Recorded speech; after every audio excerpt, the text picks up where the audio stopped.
shine on Happy Camper Life. We're loving, living, and learning online on Happy Camper Life. Hey guys, I'm your host, Courtney Ortiz, and welcome to the My Camp podcast. You're joining me here today live in the Girls HC, and I want to introduce you to my new camp friend, Coby Porter from Forest Lake Camp in Chestertown, New York. Welcome, Coby. I'm glad you could be here with me today. Well, I'm glad you could make time for me. Thank you so Oh, much. always. So everybody has a camp origin story. What's yours? So in 1926, the Confer family. Oh, wait. I know you were not born in 1926. Okay. So what's your camp origin story? Okay, so are we starting back from when I was a little camper Yeah. or Did you go to camp as a kid? yeah, actually I went to four different camps. Okay. I was lucky enough to grow up. My dad is from Bangor, Maine. And my family has a house in Ellsworth that my dad purchased when he was younger. So I grew up doing a lot of the outdoor stuff that we do at camp. And my dad had experience in the outdoors. So a lot of the stuff that we do at camp, I just did naturally as a child and was introduced to. So we didn't really feel the need to send me to a ton of camps. Now, with that being said, obviously, me being the younger kid and saying, Mom, Dad, I really want to go to camp, we looked into some camps. Um, I would say three of them were an absolute no-go. And I, my parents will tell you that it was definitely, that was a my decision thing. Was not a fan. And then I went to one arts camp in Maine, out of all places, in the middle of nowhere, Maine, but it was awesome. It was great. And that's where I actually found my love of what I like to do now. Well, what is that? Well, so I do marketing and enrollment, but I love the visual part of marketing. So I also got into photography heavily and was introduced to photography in camp. So it made me really explore that realm as I got older. And at first, I was like, oh, I want to do marketing. And then I was like, there has to be a way that photography is an art, it's a way of marketing. So there has to be a way that I can incorporate all that.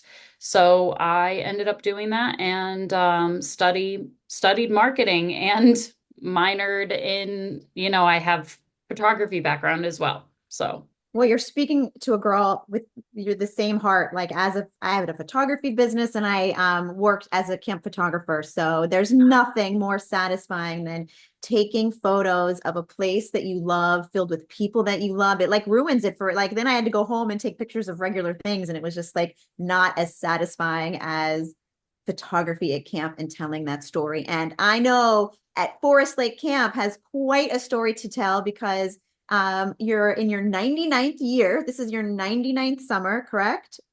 This is your 100th summer if you were started in 2026, right? yeah, so this would be our 100th summer, and next year will be our 100th year. So Okay. we are, for the next couple of years, celebrating our centennial. So it's pretty exciting.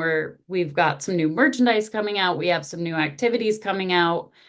So that's pretty exciting. So you're going to milk this you're going to be celebrating this 100 years for, you're going to have your 100th summer, 100th year. So always great reasons to celebrate, which is, I love a camp with a history. So tell me a little bit about, don't tell me a little bit, tell me a lot about Forest Lake Camp. What makes it so special?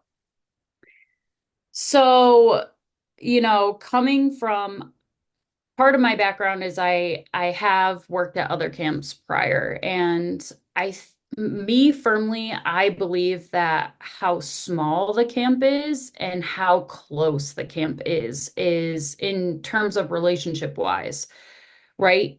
I came from a camp that was triple the size prior to this camp, and I, as an admin full year staff, only knew campers' names when if they were like other coworkers' kids or if they were about to get kicked out. And that is never the time to learn a camper's name. So honestly, I can tell you without a doubt, the most special part of our camp is that every single camper is known throughout our whole staff. Like I knew every single camper's name by the end of the summer, and I can't say that anywhere else. And it's truly something special. So when I had those conversations with parents at the end and their camper was getting picked up, it was nice to be able to talk to the parent and actually be able to go into detail of like, oh, hey, I saw Graham, he didn't really win the horseshoe award. Um, but I have to tell you, he did amazing things in horseback riding lessons, and he has come so far from day one of him arriving to camp from what I have seen. And knowing that they had siblings on camp and saying, I saw Lydia there as well, and they really supported each other, which was something very, very special. We also have a very unique time to designate to brother or siblings in general. And we give the siblings an hour after reflection on Sunday where they can just hang out, talk about their day, talk about some challenges and push each other to go outside their comfort zones. And it's amazing. I hear from parents all the time, like, my kids fight, and I have a sibling, so I know how much we fought. But when it came to being isolated away from parents, and you have that, sibling going to a camp that's older, having that younger sibling and older sibling bond there and being away from your parents, you see a different side of them. You see a different relationship form, and it's good and it's positive and it's energizing. So I love that about Forest Lake Camp. Um, but you don't necessarily have to have a sibling to have that Right. positive experience. It's just a plus. So you said, so are boys and girls separate? Talk to me a little bit about your program. How does that work? Yeah, so we label ourselves, obviously, for those people that aren't familiar with the camp world, brother sister camp means so the boys camp is the brother to the girls camp and vice versa. So we have a boys camp on the same property with the girls camp with a decent amount of land separating them in between. So boys will be on the upper hill and girls will be on the lower hill. They do activities separately. They have separate waterfronts. They have separate activity periods. So the older boys will go and do zip line and the climbing wall one day, maybe at 9 o'clock in the morning. And the girls will do it afterwards or maybe in the second activity period in the afternoon.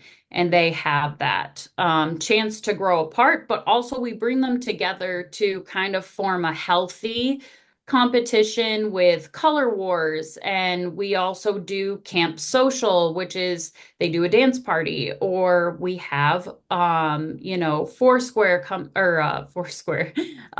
square dancing come in. And then once in a while we'll do like little parties here and there. But honestly, they mix every once in a while for like camp barbecue. But typically we tend to try and keep them separate so that they can develop individually and not have to feel like they're putting on a show for the other camp. Right. So they could go a whole day without seeing a boy or a girl, like they're that separate. That's Yeah, so like some days it'll be 3 days without seeing each other. But for campfire we come together, and for our Sunday reflection time we come together. So it's really nice to have them they sit in groups, so boys and girls on one side. right, right. So they sit in groups on either side of the campfire, but they do see each other every once in a while. So yeah. How many kids do you see, do you have on camp at one time? So roughly we have around 95 on girls camp and 95 on boys camp. Okay. It differs every year. You know, that's one of the best things is every year is different. And so is it one session? How does your session run? So we have the option, so all new campers has the option to do a 2 week. We kind of call them shorts. They're called shorts for just a short 2 week session. It's an intro to the camping world. It's great. I always recommend it. We also offer a 1 week program for families. So we have a family camp at the end, which is really nice if you have a hesitant camper that's like, I don't know how I feel. This is going to be a big change for me. I want you guys to be there with me. It's really nice sometimes to offer the parents that option to see what camp is like and experience camp with their camper and introduce them to that world. But we go from 1 week to 2 weeks. But our full session is 7 weeks. And then we have a first session, which is 4 weeks long, and the second session, which is 3 weeks long. And then we have a 5 week session, which is the last 2 weeks of the first session and then the rest of second. There's a So lot of coming and going with the kids. So there's like, they get to meet a lot of different people and kind of always keeps things fresh, right? yeah, and I came from a camp that honestly never like did that in I would guess in the middle of the first session changed some of the kids and the camper dynamics. But I will tell you, it doesn't disrupt their schedule. I was kind of shocked at that when I first saw it. It doesn't disrupt their schedule whatsoever. They're so, I like to call it scheduled chaos because, like, Oh, yeah. camp is chaotic, but it's scheduled chaos and we have control over it, the chaos. So it's like good energy chaotic, but they're so scheduled. And they have so much going on mentally of like, ooh, I have the next activity that I'm going to do. So they're not even concentrated on someone who left. They say their goodbyes. They have that moment of, I'll miss you, but we'll see you next summer. So it's honestly awesome. So what does a typical day look like at Forest Lake Camp? Do you call it FLC? Yeah, for short, we do call it FLC. So in the morning, kids will get woken up and How do you then wake them up? reveille. Ah. So we have the nice, trumpet playing over the loudspeaker. So that's definitely something that I got used to the first time that I was here. Um, it's fun. It's a energetic way to get you up. Definitely hits you. And we have the kids, first the kids that are picked that day to go and set up for breakfast. Oh, Go explain the kids set up for breakfast. Talk to me about that. Yeah, so every meal, we give the campers the responsibility. For some of them, it's the first time that they've had this responsibility, and it's great for them to carry on at home. But they get up, we pick a camper, and they rotate every single day. And they all get a turn to go down and set up for every single meal. So we'll have two campers from the cabin set up for breakfast, lunch, dinner, and then we'll have a couple campers clean up after breakfast, lunch, and dinner. What is So set up? Are you setting a table? Are they served family style? Like, how do you do meals there? yeah, so meals are family style. So they would bring silverware to the table, they bring plates and cups. And then it's their responsibility to go and get the food family style. So, Mhm. and then bring it back to their table. Now, afterwards, it's also, one of the campers' responsibilities to pick up all the plates, consolidate it. If they have food left over, if anyone wants to, if there's other tables that are like, hey, I want some extra food, they go around and offer it to any of the Sharing tables. is caring. Yeah, exactly. And it kind of reduces and gives us a sustainability factor as well. Um, just trying to reduce the amount of throwaway in terms of food. So So favorite meal, what is the one thing everyone's like cheering for when they know that they're having it? honestly, we have an amazing executive chef, who's a year-round member of our team. Kelly is phenomenal at curating varied menu options. And I can't say that there's one meal that stood out from the rest. Kelly does this thing where um she kind of takes like chicken and rice and thinks of a different way to come at it and bring a cultural experience into it, which was really nice.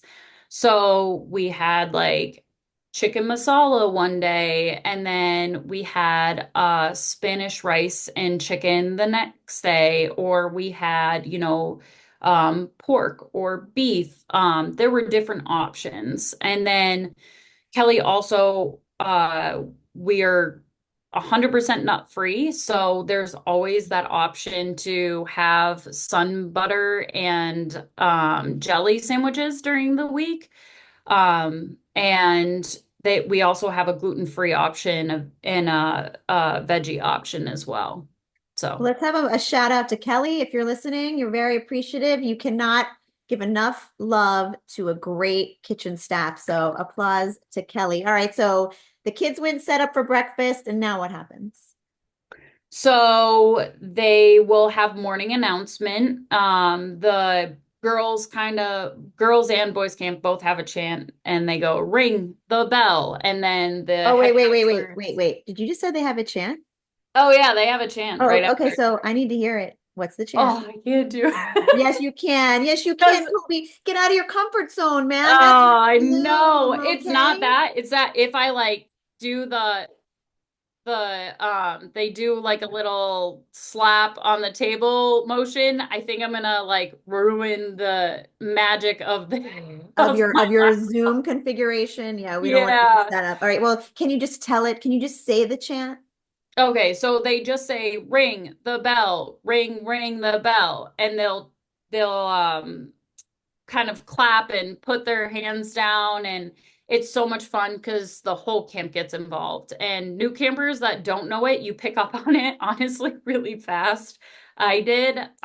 So the head counselors, which are the two counselors that are in charge of the whole camp, they ring the bell, and then girls camp says descend, descend, descend to bring the volume down, and boys Okay. do, I forgot what the boys do, but they listen to the head counselors. All ears are on them. Then they tell them what's going on during the day. Are you going to, we have a powerboat adventures tour that goes to Lake George and takes a tour around Lake George. So they'll read off those names of who's going. And then after all the announcements and like everything that's happening during the day, they will, make an announcement for medicine. And one unique thing that we do that, I mean, I think it's unique, we celebrate the kids that go to get their meds, because it's one of those things of we cheer for them, and campers might be embarrassed to go get them. There's a stigma behind that. So we like to cheer for everything like hikes and all of that stuff. So it's really nice. After that, they go back to their cabins. They do cabin cleanup. They have 30 minutes to do that. After that, they get graded on it with the hopes of the end of the week of, hey, we won the award for the best clean cabin. So we give that award as well, just to kind of motivate them to get them to pick up their stuff as well. And then after that, they have signups, activity signups. So we have two activities in the morning, with snack in between both activity periods. And then we have 30 minutes of rest, Before lunch, we send the hoppers down, which are the people, the campers that are doing setup and cleanup and delivery of the food. And then after lunch, we have a mandatory rest hour. You have rest before and after lunch? Yeah, Love just that. kind of, Love that. get their attention, um, let them let them relax and, debrief from their two activity periods. And after lunch, we always make sure that they go fill their water bottles for the rest of the day. So important. Yeah, water, Water, water water, is water. If you so never know. important. Mhm. Yeah, so then they rest, so they spend time in their cabin, so there aren't activities going on there. And whether or not they want to journal, they want to write a letter, as long as they're in their cabin, just like hanging out and relaxing for an hour, we're okay with it. Then afterwards, they sign up for two more or one more technically activity period with one of the other. So we have two activity periods, one of which is waterfront. So boys will go to waterfront for the first part of the afternoon, and then girls will go last. And then the next day, girls will go first and boys will go last. So you're a choice camp. These kids can choose what they want to do every day. Oh, absolutely. It's something to be said, like, I remember when I was a camper, I had my parents wanted to sign me up for all these other things that I wasn't honestly interested in. And I remember hating that camp. And that's one of the camps that I didn't like. And, to let your child pick what activity they want to do is always great. And it gives a positive outcome of their mentality towards outdoor things and trying new things. So we firmly believe in giving them the choice. Now, with that being said, I also give the little spiel to parents that if you want your camper to step outside of their comfort zone and maybe do an activity like woodworking, and maybe you have, a daughter or son that wouldn't really typically do that, have that conversation, get them excited about it. We also, as a camp staff, our camp counselors are actually trained. That's part of our staff training, is to like give a little gentle nudge. Maybe they're thinking about it, but their friends aren't doing it. So to give them a gentle nudge and to step outside their comfort zone and to get there themselves. So it That's works. really teaching And independence because it's so easy to kind of follow what everyone else is doing. I see it too. And so to be able to have the confidence to say, no, I'm going to go here today, or I want to do this. It's important. It's really important. So kudos. Good job. yeah, So yeah, especially with, after 100 summers, mhm. what's your favorite tradition? I mean, they've traditions have come and gone, I'm sure. So what's your favorite? I'm trying to think because I don't have one tradition. I know that's so sad to say. I just,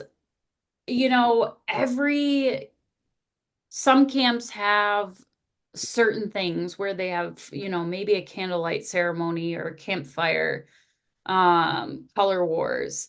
I think honestly it's all amazing because there's a different take on it. I love our color wars because I love seeing the kids compete. And we have the girls camp and boys camp pair up. So like Ooh. red and green will go together and white and blue will go together. And then they do like a camp wide color wars.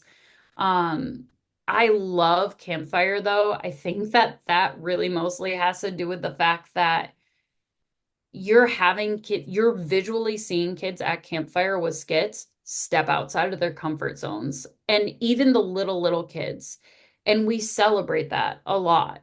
And I think that is one amazing thing, one out of many amazing things. And then another, I think a close second would be honestly our Sundays, like our chapel days. It's not religious, non-denominational. It's just a day of reflection where you see campers step outside of their comfort zones, and we have like people speak about their camp experience, and reflect on, one speech I think last year was living in the moment, and really being present with yourself, because we are a tech-free summer camp, so we have no cell phones, and no screens, which is great. And one thing I, as an adult, can really value about that is I want to throw the phone out half the time, regardless. But during the summer, being present and in the moment is like one of those things that we really love, and reflecting on that time. And in the spot that we're at, it's lookout, or they go up to lookout afterwards, but there's this beautiful view of, you're up on a mountain, beautiful view of the Green Mountains of New Vermont, and it's absolutely stunning. You can't get anything better than that. And it's our own private spot because we own 823 acres of property that we sit on. You know So, what I find about both of those things you said about like the campfires and the getting the skits and then the Sundays is that like they're timeless. Like those activities looked the same in 1926 as they do in the summer of 2025. Except now you can record it with your phone and actually relive it in a way that you couldn't then. So I think that really just again goes to the timelessness of camp. Really, it's really classic. And so I had interrupted you in the beginning when you first started telling me about the history. So if we can have a quick little history lesson of Forest Lake Camp, the last 100 years. yeah, so in 1926, the Confer family, you know, started this summer camp. They had purchased, I believe they started with 200 acres, and then obviously it's grown since then, um, into our 823 acres of property. And the Confers really started it as a boys' camp, and then the girls' camp got introduced, and it's been in a family until I believe it was 2000, when our current camp owners, Jeff, who was a second generation camper himself, and staff member, had purchased it with his friend Tobin, who also has a daughter who went to camp, and it's been great. I can't say, I'm not paid to say this. I like to say that to everyone. I am paid to say this, but I'm also not, because they're the best and most supportive people. And then we also still have Gary Confer, who was the relative of the Confer family, still working on staff. He owned it originally, and that's who Jeff and Tobin purchased it from. He just wanted kind of just to do his day-to-day, still be involved in camp, but do day-to-day mowing the lawn and doing the beautiful landscaping. Hands-on, Oh yeah, wicked your labor hands-on. versus like being on the phone and paperwork and Yeah, the not business. fun stuff. Yeah, no.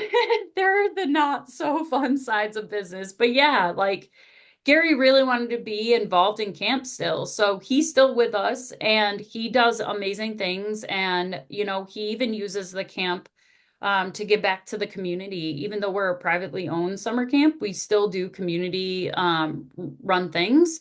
So Gary will partner with the local Rotary Club and put on a fun, spooky Halloween thing around Halloween, where we utilize some of our property, like the dance pavilion and the soccer field and all that. So it's really nice to be able to give Gary that, and also have him on staff, because to hear all the stories, because obviously with 100 years, we Right. don't know all the stories, but Gary's mind is like quick And with there's nothing calling. better than a good camp story. Oh, I have people that I work with that have been there a long time, and the Yeah. stories that they tell are just always, it's so Oh great. So yeah. if someone wants to learn more about Forest Lake Camp, Coby, where should they go? So they can go to our website, which is forestlakecamp.com. You can give me a call and I can go in more detail with you. on my phone number. You can find that We'll online, put the phone number in the show notes, but guys. You don't need to get a pen. yeah, or shoot us an email at info@forestlakecamp.com. We also have forms that you can fill out on our website, which will also be pushed to us so we can give you a call or shoot you an email. Amazing. Oh my gosh, Coby, thank you so much for joining me today here in the Girls HC. I wish you the absolute best 2025 summer season. It's coming. We're counting down, right? It'll be here before you know it. And guys, thank you so much for joining me today on the My Camp podcast. If you want to hear more about My Camp, you can go where you listen to your podcasts. Okay. We have a great YouTube site. Wherever you listen to your podcasts is where you can find My Camp. Thanks for joining us, and I look forward to seeing you again. I'll save us more for you. All right. Bye. Take a moment to shine on Happy Camper Life.